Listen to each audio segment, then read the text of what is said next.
저보다도 우리 윤 목사님께서 더 떠셔서 제가 파송받아야 되는 국가를 바꿔버리셨어요.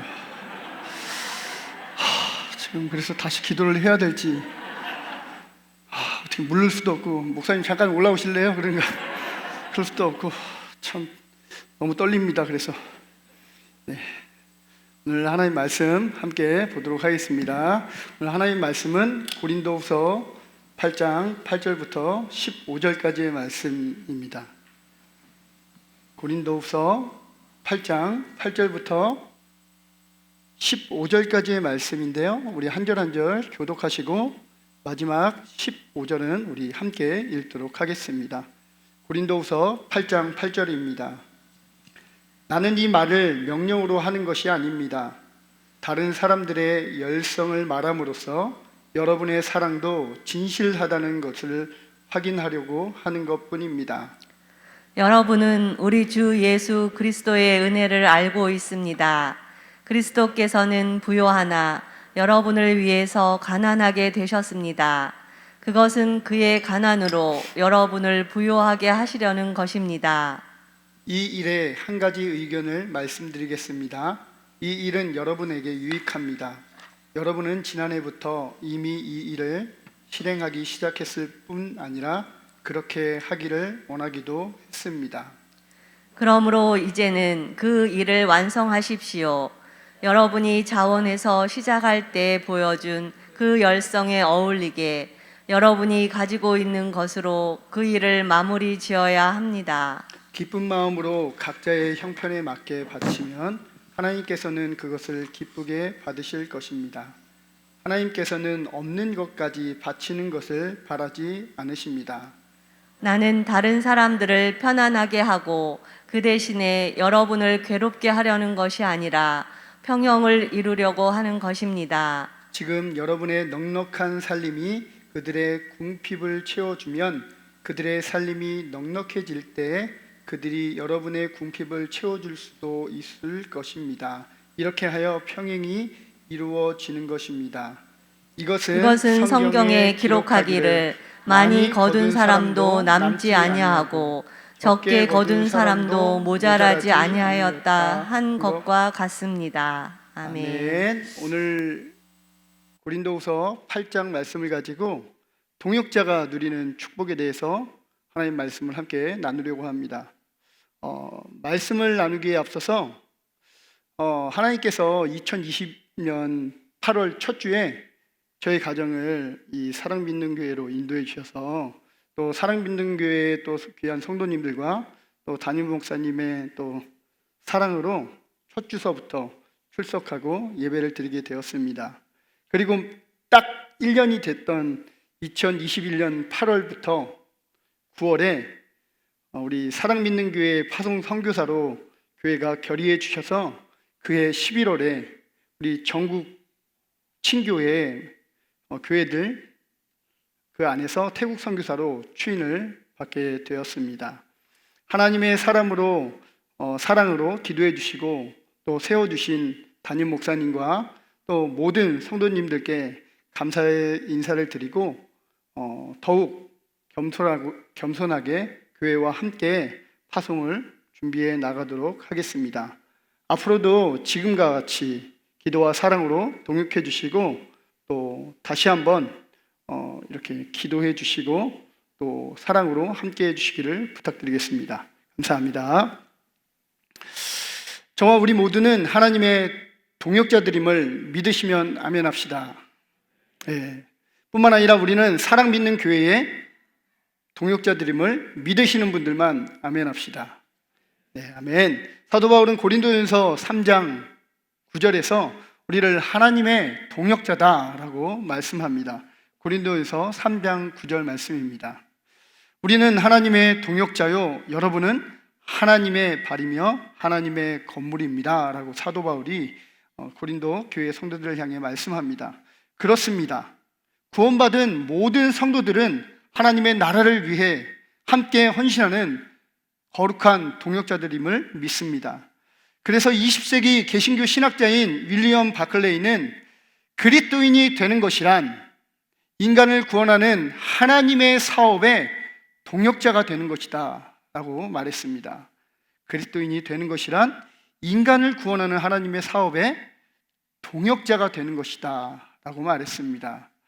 저와 사랑 있는 교회 공동체 그리고 구원받은 모든 성도가 하나님의 동역자들로 하나님께서 주시는 축복과 은혜를 예배를 통해 그리고 맡겨진 사역을 통해 그리고 복음 사명을 통해 누릴 수 있게 되기를 주님의 이름으로 축복하며 도전드립니다.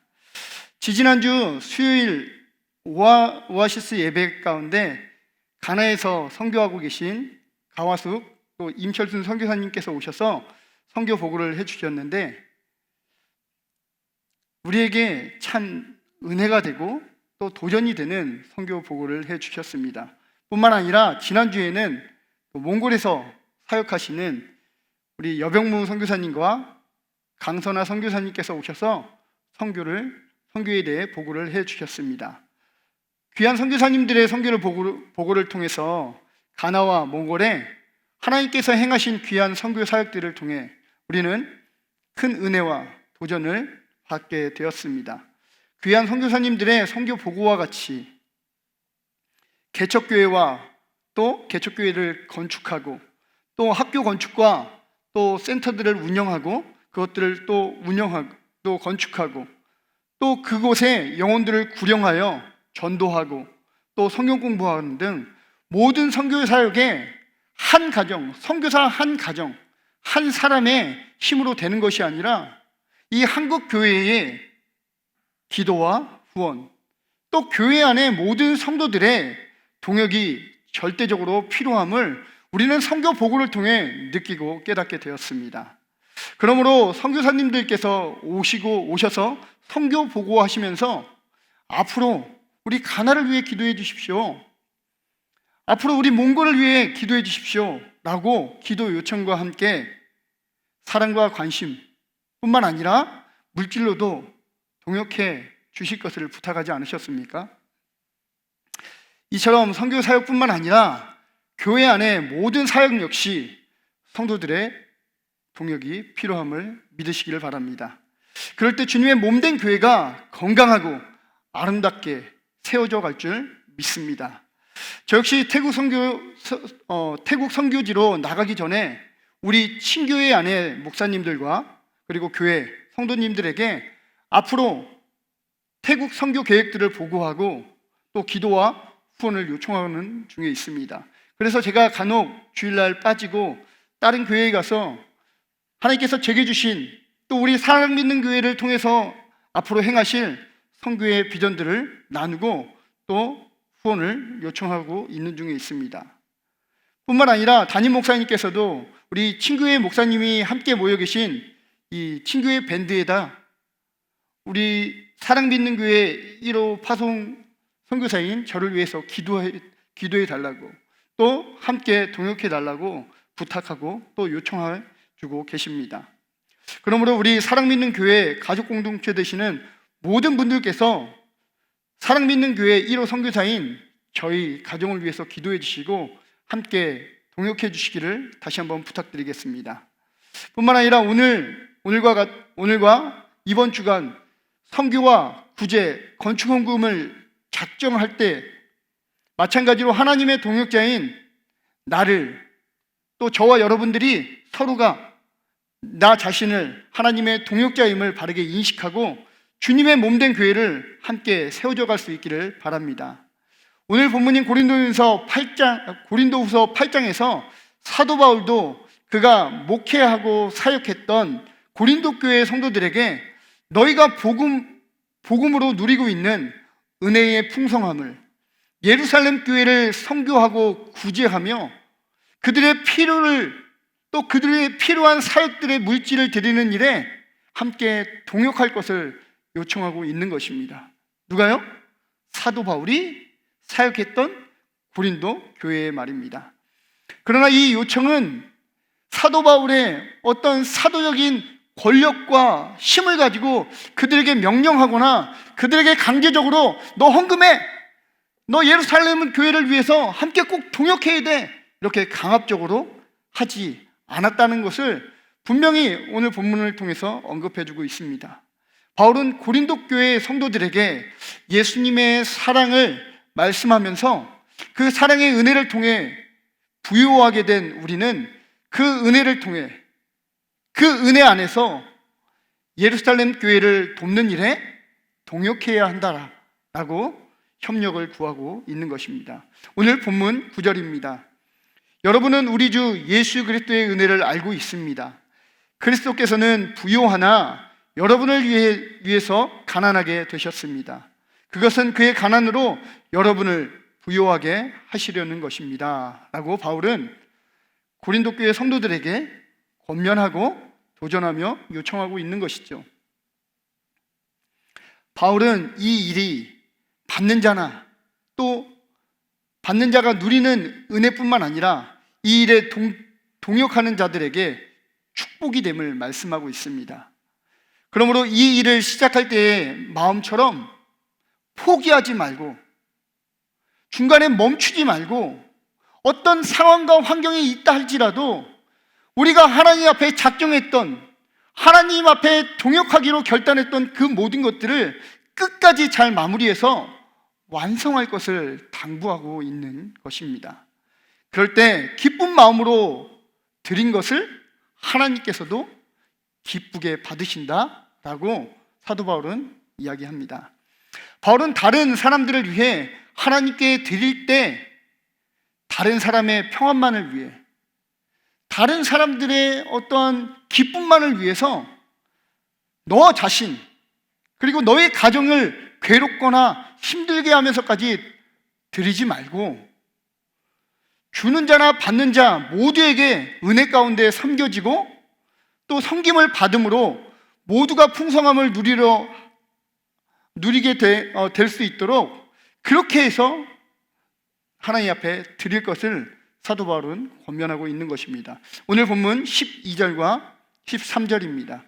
기쁜 마음으로 각자의 형편에 맞게 바치면 하나님께서는 그것을 기쁘게 받으실 것입니다.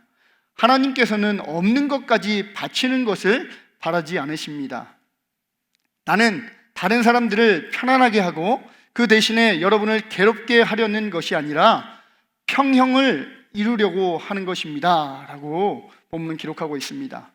바울은 현재 누리는 넉넉함으로 구제에 동역하게 될 때 이후에 예루살렘 교회가 넉넉해질 때 그리고 반대로 고린도 교회가 어려움에 닥치게 될 때 역으로 예루살렘 교회가 고린도 교회를 섬길 수 있는 그런 상호 협력이 되어 모두가 풍성함을 누릴 수 있는 비결을 사도 바울은 고린도 교회 성도들에게 말씀하고 있습니다.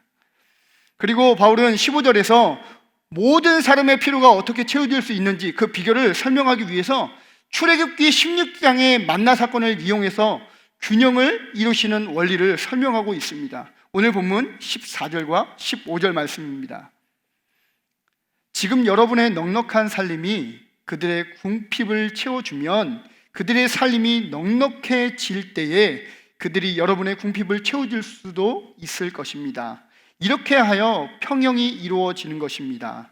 이것은 성경에 기록하기를 많이 거둔 사람도 남지 아니하고 적게 거둔 사람도 모자라지 아니하였다 한 것과 같습니다 라고 말씀은 기록하고 있습니다. 저는 오늘 말씀을 통해 동역자가 누리는 축복에 대해 특별히 함께 보고 그 은혜를 여러분들과 함께 나누기 원합니다. 동역자가 누리게 되는 축복, 그 첫 번째는 주님의 은혜의 통로가 된다는 사실입니다. 주님의 사역을 동역하는 자들은 주님의 은혜의 통로가 되는 축복을 누리게 된다라고 오늘 본문 9절은 말씀합니다.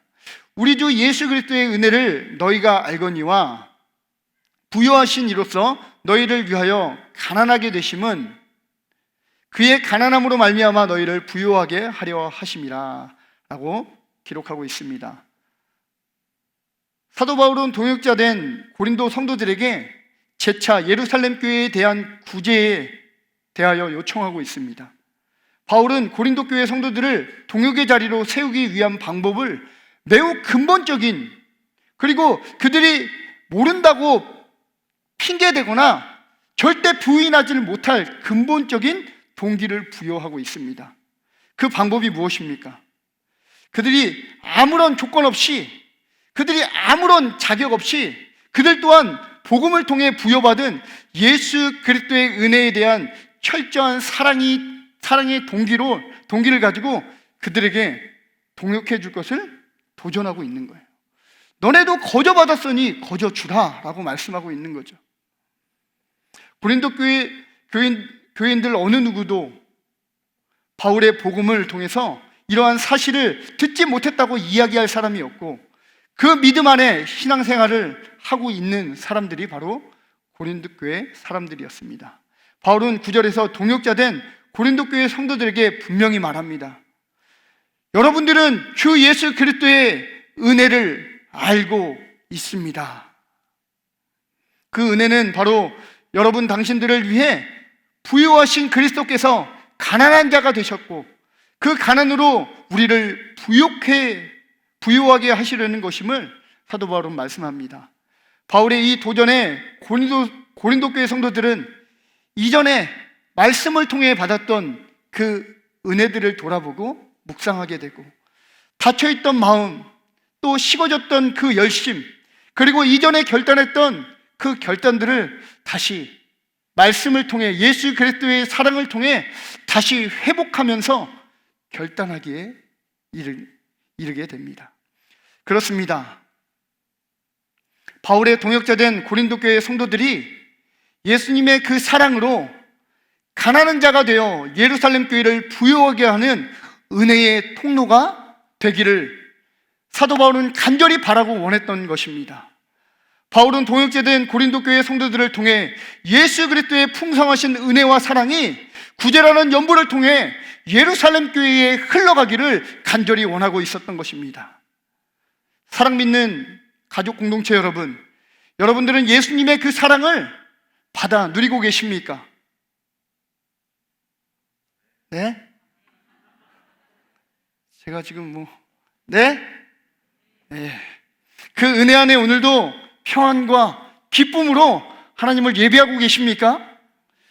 그러므로 우리를 오늘도 예배자로 부르시고 사역자들로 세워주셨을 뿐만 아니라 주님의 제사장이라는 직분을 허락해 주셨음을 우리는 믿습니다. 그렇다면 그 은혜와 사랑의 빚진 자가 돼서 하나님의 동역자들로 이 아름다운 사랑 믿는 교회를 함께 세워져가는 믿음의 지체들이 다 될 수 있기를 주님의 이름으로 축복합니다. 우리 오늘 선교와 또 구제, 건축을 위해서 우리가 작정하지 않습니까? 오늘뿐만 아니라 우리가 한 주간 작정할 때에 나의 열심과 나의 수고, 나의 나된 것으로 하는 것이 아니라 우리를 위해서 죽기까지 사랑하신 예수 그리스도의 그 은혜를 통해서, 그 은혜의 복음을 통해서 다시 한번 믿음으로 작정할 수 있는 우리 모두가 될 수 있기를 예수님의 이름으로 축복합니다. 그렇다면 그 은혜와 사랑의 빚진 자가 돼서 우리 모두는 이 몸된 주님의 교회를 아름답게 세워져 갈 수 있을 것입니다. 주님께서 오늘 저와 여러분들을 사랑 믿는 교회를 세우는 동역자들로 뿐만 아니라 모든 민족을 세우는 그 사역에 저와 우리 모두를 은혜의 통로로 사용하기를 원하시고 계십니다. 그 주님의 부르심과 그 주님의 말씀에 믿음으로 반응하여 다시 한번 우리 사랑 믿는 교회가 열방을, 또 이 한국 교회를 아름답게 그리고 건강하게 세워져가는 교회로서 다시 한번 하나님의 귀한 역할을 감당하는 교회가 될 수 있기를 주님의 이름으로 축복합니다. 동역하는 자가 누리는 축복, 그 두 번째는 주님의 기쁨이 된다는 사실입니다. 우리가 주님의 그 하나님의 사역에 동역하게 될 때 우리는 주님의 기쁨이 되는 축복을 누리게 된다라는 사실이죠. 오늘 본문 12절입니다. 우리 함께 읽겠습니다. 시작. 기쁜 마음으로 각자의 형편에 맞게 바치면 하나님께서 그것을 기쁘게 받으실 것입니다. 하나님께서는 없는 것까지 바치라는 것을 바울은 예루살렘 교회를 구제하며 돕는 방법과 태도에 대해서 분명하게 말씀하고 기록하고 있습니다. 그것은 자신의 형편에 맞게 기쁨으로 드릴 것을 요청하고 있는 거예요. 너무 과하지도 않게, 또 너무 인색함으로나 억지로가 되지 않게, 그것은 자신의 형편에 맞게 기쁨으로 드릴 것을 바울은 요청하는 것이죠. 뿐만 아니라 물질적인 것을 넘어서 먼저 마음속에 하나님께 감사함으로 나의 삶을 드리고, 또 내게 있는 것을 하나님 앞에 드리기로 결정하는 것, 결단하는 것, 마음 먹는 것. 하나님은 그 마음의 중심을 보시고 그 마음의 결단을 기쁘게 받으신다고 사도 바울은 말씀하고 있습니다. 그럼 여러분들에게 질문 드리고 싶습니다. 방법은 김관성 목사님의 방법으로 질문을 드리겠습니다. 1번, 2번. 꼭 손을 들어주셔야 됩니다. 제가 일부 예배 때 너무나 좌절했어요. 아까 윤석호 목사님 말씀 다음으로 제가 아주 낙심했던 부분입니다. 이 부분을 잘 우리가 협력해서 동역하는 마음으로 손을 들어주시기를 부탁드립니다. 질문입니다. 돈은 있는데 마음이 없다면 1번, 돈을 드려야 한다. 손, 이럴 줄 알았어요. 동역자된 이런 헌신된 마음들이 없어요. 아까 정재영 전도사님 한 분 들었더라고요. 그러면 2번이 남았으니까 2번 다 드실 걸로 믿습니다. 억지로라도 마음만 드려야 한다. 손! 감사합니다. 한 분. 목은 이렇게 안 드셔도 되는데 그럴 줄 알고 제가 또 3번을 준비했습니다. 우리 김관성 목사님은 고지식해서 2번까지밖에 몰라요. 그런데 저는 3번. 돈도 마음도 드리지 않겠다. 할렐루야. 제가 3번이었어요. 네. 두 번째 질문 한번 드려볼게요. 이번에 진짜 기회를 드리는 거예요. 꼭 좀 들어주세요. 이런 거에는 목사님 안 닮으셔도 돼요. 그리고 목사님 안 보시잖아. 맞다. 영상. 잠깐 스톱. 자, 두 번째 질문. 돈은 없는데 마음만 있다면. 돈은 없는데 마음만 있다면. 1번. 믿음으로 카드빚, 대출, 집담보를 드려야 한다. 손! 이렇게 믿음이 없어서야. 주여. 주님, 제 손이 보이시죠? 전 집도 없습니다. 2번. 마음만 드려야 한다. 감사합니다. 마음만 드려야 한다. 3번 있습니다. 3번. 그깟 마음 됐다. 안 드려도 된다. 3번. 저는 정답을 마음만 드려야 한다. 아마 이 설교를 만약에 들으신다면 우리 담임 목사님도 나도 3번과 2번이었어 라고 대답하실 줄 몰라요. 사도 바울은 12절 후반절에 뭐라고 말씀하고 있습니까? 하나님께서는 없는 것까지 바치는 것을 바라지 않으십니다. 이건 누가 얘기한 거예요? 하나님 말씀이 아니라 사도 바울. 어떻게 보면 지금 사도 바울이 죽은 이후에 천국에 가서 하나님 앞에 계속적으로 지금 곤장을 맞고 있을지 몰라요. 네가 네 멋대로 왜 내 재정에서 손대갖고 떠들어갖고 헌신한다는데 왜 헌신을 못하게 하냐? 뿐만 아니라 저도 아마 담임 목사님 오면 끌려갈지 몰라요. 너는 네 마음대로 설교하고 나는 1번이었는데 네 마음대로 2번, 3번 결정하면 성도들에게 기회를 뺏는 거지 라고 혼날지도 모릅니다. 그런데요, 제가 여러분들에게, 우리 성도님들에게 이렇게 웃자고 이렇게 말씀을 드렸지만 이 사례가 교회 안에 정말로 큰 문제를 이야기하고 있음을 저는 실제로 보고 겪게 되었습니다. 저도 대학교 1학년 때까지 운동했는데 저보다 더 이렇게 선수 생활을 오래 하시고 또 선수 생활이 끝나고 바로 이 축구 지도자를 하신 그 선생님이 신실하신 믿음의 자매를 만난 거예요. 할렐루야. 그래서 너무 막 자매님이 하자는 대로 다 하시고 막 이렇게 청소도 잘해주시고 막 그러는 선생님인데, 그 섬기던 교회가 갑자기 건축을 한다고 해갖고 이전을 해갖고 신도시로 가갖고 건축을 했습니다. 그래갖고 중직자들을 이렇게 쭉 세웠어요. 또 이제 건축 이전도 했으니까. 그리고 중직자들에게 우리 권사님은 5천만 원 카드빚을 해갖고 이렇게 헌금하세요. 그리고 우리 집사님은 뭐 이렇게 이 금액에 헌금하세요. 그래갖고 중직자 40명들에게 다 그렇게 줬어요. 근데 거기에 장로가 되신 우리 제가 아시는 지인은 집을 담보로 하고 카드에 여기 있는 게 다 들어가 있어요. 카드뿐만이 아니라 집 담보도 들어갔고요. 카드 대출까지 받았습니다. 지금 거기에 중직자들은 정말 빛 가운데 걸어가고 계세요. 뿐만 아니라 우리의 우리가 하나님 앞에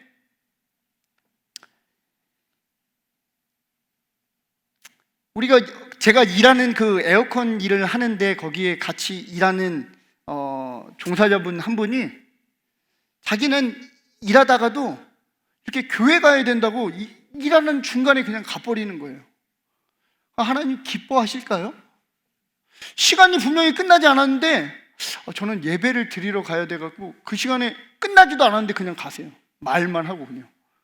그러면 만약에 4명에서 해야 되는 일을 하면 3명밖에 없으면 이 3명은 야근을 해야 되고 또 너무 힘들지 않을까요? 그러면서 그러는 거예요. 전도사님도 금방 갈 거예요? 라고 물어봐요. 저는 끝까지 일을 할 겁니다. 라고 이렇게 얘기를 했습니다. 그리고 교회에 헌신한다고 가정과 생계는 나몰라라 하는 정말 많지 않습니까? 우리 예능 목장, 우리 목자님과 우리 목장 식구들이 저를 정말 많이 걱정을 안 하셔도 됩니다. 저는 노력하고 있기 때문입니다. 제가 이렇게 듣는 중에 이렇게 저를 공개 처형하겠다고 이렇게 말씀하셔서 제가 막 벌벌 떨면서 우리 목자님을 막 피해 다녔습니다. 제가 사실 왜 그랬냐면 우리 목장 모임 할 때, 우리 자매님들 모임 할 때 제가 우리 어린 막내와 셋째를 봐주지 않고 목장 모임 하는 대로 그냥 집어넣고 저는 딴 데 가 있었기 때문에, 그래서 공개 처형을 하겠다고 우리 사역자들에게 소문이 나갔고 제가 막 이렇게 피해 다녔습니다. 그래서 그 다음에 제 마음에 이런 마음, 얘가 정재영 전도사님을 좀 닮아야 되겠다. 근데 왜 그러냐면 그 정재영 전도사님 사모님 그 수정 사모님이 그러는 거예요. 우리 남편 사랑 믿는 교회 와서 바뀌었어요. 그러는 거예요. 제가 볼 때는 하나도 안 바뀌었는데 바뀌었다는 거예요. 그러면 우리 봉 집사님처럼 뭐 다 해주는 그런 분을 딱 이렇게 모델로 삼기는 너무 어려운 거예요. 뭐 음식을 막 하루에도 막 3가지씩 한다 그러니까 그분은 모델이 아니에요. 우리 정지영 전도사님처럼 일주일에 딱 한 번 설거지 해주기, 이런 거는 또 괜찮을 것 같아갖고 그렇게 하자. 그러면서 제가 점점 성화되어 가는 중이니까 너무 이렇게 막 이렇게 저거를 그냥 확 공개 처형 이렇게 하지 마시고 그냥 좀 지켜봐 주시면서 사랑으로 좀 기도해 주시기를 부탁드립니다. 제가 성화되어 가는 과정 가운데 있다는 것, 주님의 사역을 동역하는 일에도 마찬가지입니다. 억지로나 인색함으로 헌신해서는 안 된다는 거죠.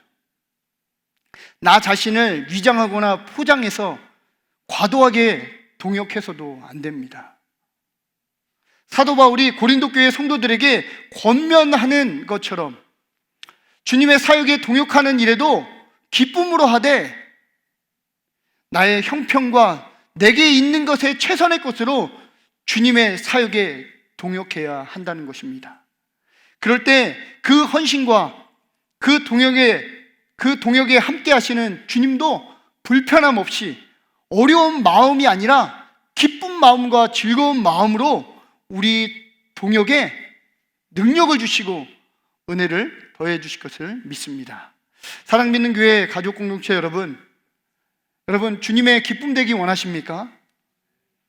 그렇다면 주님께 드리는 헌신과 결단과 사역이 억지로나 인색함이 아니라 기쁨과 감사함으로 주님의 사역에 동역할 수 있게 되기를 주님의 이름으로 축복합니다. 우리 주님의 기쁨은 곧 우리의 기쁨입니다. 안 하실 줄 알았어요. 우리 옆에 있는 사람과 한번 좀 이렇게 인사할까요? 우리의 기쁨이 주님의 기쁨입니다. 또한 주님의 기쁨이 우리의 기쁨입니다. 다시 한번 인사해 주세요. 여러분 믿으십니까? 주님의 동역자로서 주님의 기쁨의 축복을 누리시는 하나님의 동역자들 되시기를 주님의 이름으로 축복합니다. 마지막으로 동역자가 누리는 축복, 그 세 번째는 바로 모두에게 풍성함을 누리게 한다는 사실입니다. 하나님의 동역자가 누리는 축복은 모든 자에게 풍성함을 누리게 하는 축복이다라는 것입니다. 오늘 본문 14절입니다. 지금 여러분의 넉넉한 살림이 그들의 궁핍을 채워주면 그들의 살림이 넉넉해질 때에 그들이 여러분의 궁핍을 채워줄 수도 있을 것입니다. 이렇게 하여 평형이 이루어지는 것입니다 라고 오늘 본문 14절은 말씀하고 있습니다. 바울은 고린도 교회 성도들에게 재정적인 동역을 요청하면서 예루살렘 성도들이 겪고 있는 이 재정적인 어려움의 문제들을 함께 감당해 줄 것을 사도 바울은 요청하고 있는 것입니다. 바울은 주님의 몸된 지체들이 서로 어려움의 문제를 함께 지고 해결해 나가기를 그의 마음의 중심 가운데 원하고, 그 원함이 있기 때문에 자기가 사역했던 그 사역지에, 그리고 성도들에게 자기의 필요가 아니라 주님의 몸된 교회를 세우는 그 성도들의 어려움의 문제를 함께 지고 나갈 것을 그들은, 사도 바울은 요청하고 있는 것이죠.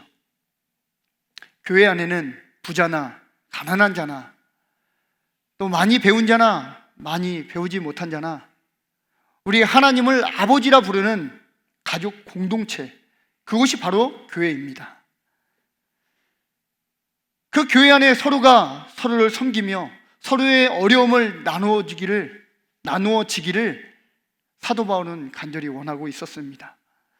넉넉한 성도들의 헌신을 통해 궁핍한 성도들이 각자의 상황과 환경 가운데서 서로 돕고 함께함으로 인해서 그들의 환경과 상황에서 누릴 수 있는 풍성함을 누리기를 원했던 마음이 바로 리더였던 사도 바울의 마음이었죠. 넉넉한 성도들이 궁핍한 성도들이 돕는다고 넉넉한 성도들의 삶이 궁핍해지지 않는다는 것을 사도 바울은 알고 있었기 때문에 고린도 교회 성도들을 향해 다음과 같이 담대하게 도전할 수 있었던 것입니다. 오늘 9절 말씀은 이렇게 말씀합니다. 우리 주 예수 그리스도의 은혜를 너희가 알거니와 부요하게 하신 이로써 너희를 위하여 가난하게 되심은 그의 가난함으로 말미암아 너희를 부요하게 하려 하심이라. 그러므로 바울은 고린도 교회 성도들에게 이 말씀을 가지고 부요하게 하신 그리스도께서 여러분들을 위해 가난한 자가 되어주셨던 것처럼 여러분들의 부요함을 가지고 가난한 예루살렘 교회를 위하여 헌신해 주시고 동역해 주십시오라고 사도 바울은 강력하게 촉구하고 동역을 요청하고 있다라는 것이죠. 사랑 믿는 성도 여러분, 우리 교회 안에 우리는 주님의 몸을 이루는 지체들입니다. 때로는 우리 교회 안에 아까도 말씀드린 것처럼 많이 배운 자나 배우지 못한 자나 돈이 많은 자나 돈이 없는 자나 그 사람들이 함께 공존해서 주님의 몸을 이루는 것이 바로 교회입니다. 그런데 내가 심장만 잘 뛴다고, 내 간만 건강하다고 주님의 건강한 몸을 이룰 수 있는 것이 아니죠. 이 몸 안의 모든 지체가 원활하게 주님의 말씀으로 서로 섬기고 사랑하고 섬길 때에 이 몸이 하나님이 원하시는 건강한 영적인 몸으로 세워져 갈 수 있다는 사실입니다. 저는 오늘 말씀을 맺으면서 여러분들에게 주님의 이름으로 도전드리고 싶습니다. 만왕의 왕이요 만주의 주 되신 예수님께서 우리를 위해 가난한 자가 되어주심과 같이 우리 사랑 믿는 교회를 위해서 여러분들 나의 부유함을 가지고 믿음으로 섬기고 건강한 교회로 섬겨갈 수 있는 저와 여러분들 다 될 수 있기를 주님의 이름으로 축복합니다.